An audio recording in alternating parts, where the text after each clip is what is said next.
High Plains Technology Center, turning education and training into workplace success. Oh, back to school, to prove to Dad that I'm not a fool. High Plains Technology Center, education at the speed of business. School is now in session. Good morning. This is Katie Shirley, Marketing Director for High Plains Technology Center. This morning, I have with me our two new diesel instructors. Good morning.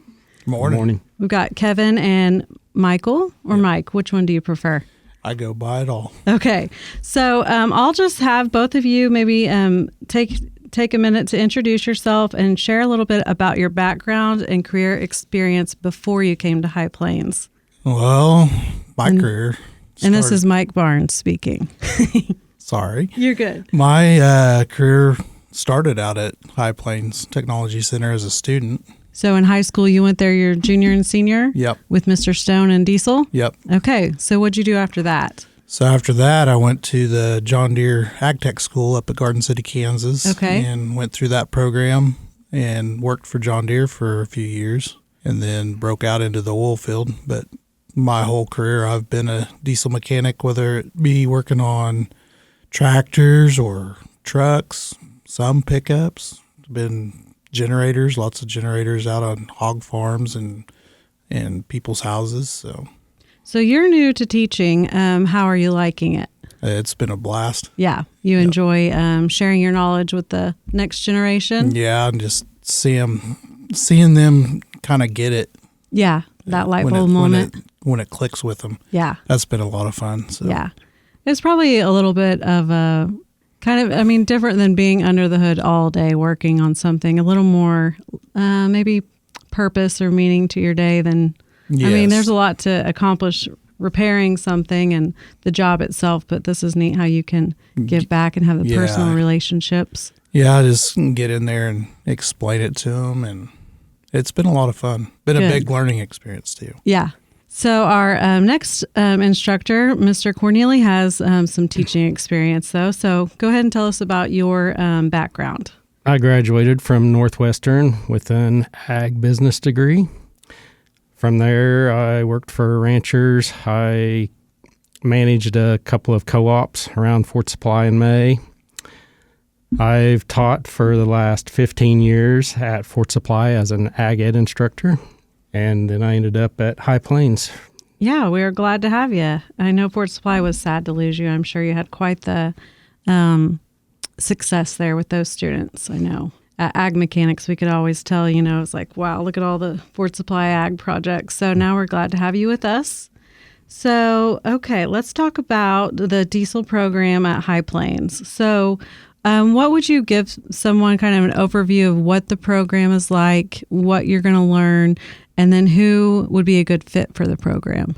I think the program is designed for basically everybody from beginner to some kids that are very good mechanics that are wanting to continue on in life. We do a little bit of everything from oil changes, lots of brake jobs, to overhauling engines, from everything. We work on everything from small engine to big semis. Yeah, some of the big projects we've had this year, we've had a dump truck in there where we've did a clutch job on it. Mm-hmm. He had a vibration in the drivetrain that we had to diagnose, and we found that successfully and replaced the rear differential in it. Along with that project, we got to team up with welding on, they're building a bumper for that truck. Mm-hmm. So they also repaired one of the fuel tanks for us. But it hadn't been just semis either. We've had kids bring in cars. They bring in their personal cars to work on them. We've, got other people from the public that's brought in pickups and tractors and stuff. So we've been busy this year. Yeah, sounds like it. So is the project flow pretty much always like you're not really ever having to look for much? It's always coming to you? So far, if we don't have any live work going on with people from the public, the kids always have something they need done on their cars. Right. So. Or grandpa or dad or. Yeah. Yeah. So, and I've even seen, I think, little electric cars in there and little 3-wheelers, stuff like that, all sorts of Yeah, we've had motorcycles and four-wheelers side by side. So, And it's all pretty much you're in the shop. Is it the first couple weeks you do some book work, but the rest of the time is hands-on in the shop? yes. And periodically we'll give them some assignments to do, but most of it is hands-on. I believe that's one of the best ways to learn. Just get in there and get your hands Figure dirty. it out. Yeah. So what would you say the HPTC diesel program, what sets it apart from learning these skills strictly just on the job? Are most of the jobs our students are going to go into where you have to have some experience? Are there many, I guess some jobs, if you didn't have the experience, you may just be like a mechanic hand or like An apprentice. Yeah. Yep. So do you think them coming really gives them a step up to kind of get into their career once they leave? Oh, yeah. Because by then they've already got a little bit of experience, sometimes dealing with the public and just getting a taste of it. Right. The pace of it, coming to High Plains, the pace is a little slower than it's going to be in the job. So we get time to explain things to them. Yeah. Help them dig in and troubleshoot some problems. If it takes us a week or two to figure out a problem, as long as they learn something beneficial from it, then Yeah. And that's great to learn the problem solving. Yeah, because in the job force, it's go, go, go all the time. Yeah. So And it seems like most of mechanicking is troubleshooting, right? Figuring out where the problem is. in today's world, it is. Yeah. Yeah. So, and even like when you went to school there, it opened up that opportunity for you to learn about the John Deere school. And so we also share with our students about further education. Yes. What are some of the further education opportunities? There's the Western Equipment, right? And then, do they have a school? And John Deere. And then is it Central Power have something? Central Power has a program where they'll help pay for school, like to WowTech. They'll help you pay for tools. Western Equipment puts on their Ag Tech Invitational every year, where they're searching for new technicians, and they are willing to pay for the schooling to John Deere Ag Tech School. And so we have usually a representative come speak to the students from all of those. Yes. And then so this weekend you guys just went to the Western Equipment Ag Tech Open Invitational in Plainview, Texas. So tell us a little bit about that experience and then what the students gained from it. The kids that went with us, they done an electrical test. They done a tool ID, just a general knowledge test also, and they was graded on all that. They gave great prizes away to the kids. Even if they didn't win, we had kids walk away with big coolers and all kinds of stuff. I'm really not sure, but they gathered up a ton of stuff. It was a load when we came back. They really enjoyed the contest. We've got kids that talked about it when they come back and are still talking about it. So that's awesome. Because some of these students, they may, if they're not a part of ag or any other organizational group, they maybe haven't got to take many trips like this. So that's neat, and especially geared to what they're interested in. I know we have two former students that I can think of offhand that are actually still students. Did you guys get to see them? Were they there? Like Nathan Branson, is it Nolan Branson? Is it Branson? And he was there. Okay, that's pretty cool. So what are some of the careers that students can pursue after completing the Diesel Tech program? Oh, anything. I mean, they could go into the auto world working on cars, pickups. There's a huge need for technicians everywhere right now. Okay. You've got the ag industry. You've got, military's always looking for people, and so you name it. You want to be in maintenance at a hospital. Yeah. There's generators and stuff at hospitals that you got to take care of. So it's, you name it, you could probably find diesel there helping run something. Even like the school system, right? Doesn't like Woodward High School has the bus barn, so they got to have a mechanic there. Yep. So what you said, the job outlook right now is pretty high demand for Yes. for diesel mechanics. And pretty much every oil field company, most of them have their own Most mechanics. of the time, yes. Yep. And speaking of like what we kind of talked about, the students that are coming, I was thinking of Kel Metcalf from Hooker.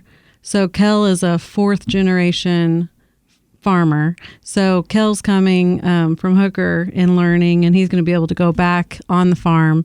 And so that's probably a big need of probably quite a few of our students may come from that farm world where they're going back to the farm. And this is going to help them instead of having to send everything to the shop. They can kind of try to figure it out on their own. Yeah, and that was Kale's main purpose of coming to us is he wanted to learn how to work on his own equipment. He's going to be able to save a ton of money in labor.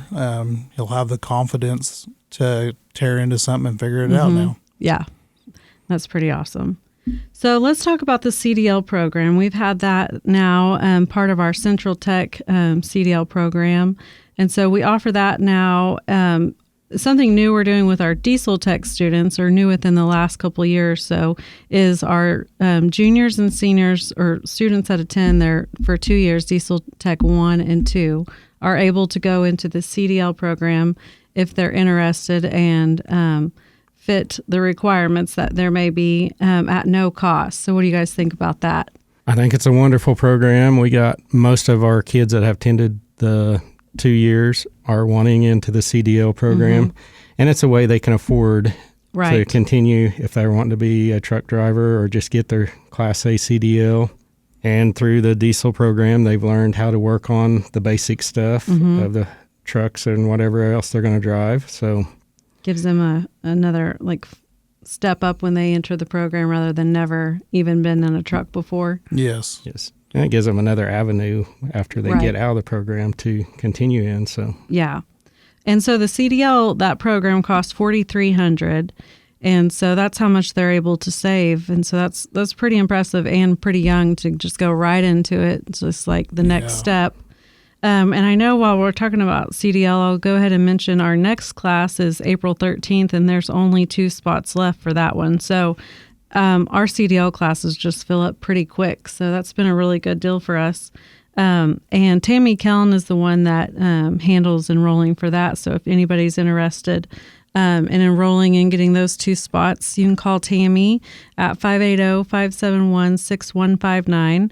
And then after that April class, we have a July 27th and November 9th are those next 2 classes. And then also exciting news in Beaver County, they're finishing up that pad over there for CDL training, but we don't have a date yet on that. So, but watch social media and keep up with that. You guys have anything else you'd like to say about the year so far, or what you're looking forward to next? Or I just look forward to meeting more students year after year. Keep growing our program, getting some more technicians out there, just helping people be able to save themselves some money just working on their own stuff. Yeah. So one other thing I forgot to ask you guys about is the new shop. So what are you most looking forward to that next year? I think we are both, and all the kids, first-year kids this year, are looking forward to getting in the new shop. We'll have an extra 4-post lift in there because we always have vehicles waiting on to get on the lifts. Yeah, kind of a lot delays. more room. Yeah, spread out a little bit. Yes, there'll be a lot more room in the shop and around the outside because they'll have a lean-to over it also. Yeah. So I think that'll be very beneficial to work under and through. Yeah, it's kind of just crazy that we're actually talking about it, hopefully by August being ready to go in there after all this time of planning. And so it's coming along. Well, I also wanted to go ahead and mention that LPN applications are open, and those are due June 2nd. And then also for the next WinTech program, we are taking applications till March 26th. And then it's also just time for our sophomores to start enrolling into all of our career programs. And Audra Halderman, our counselor, is going to each school to help students enroll. So parents, now is the time to talk with your child about a career program if you are wanting them to get in one. And so that's all we have for today. Thank you, guys. Thank you.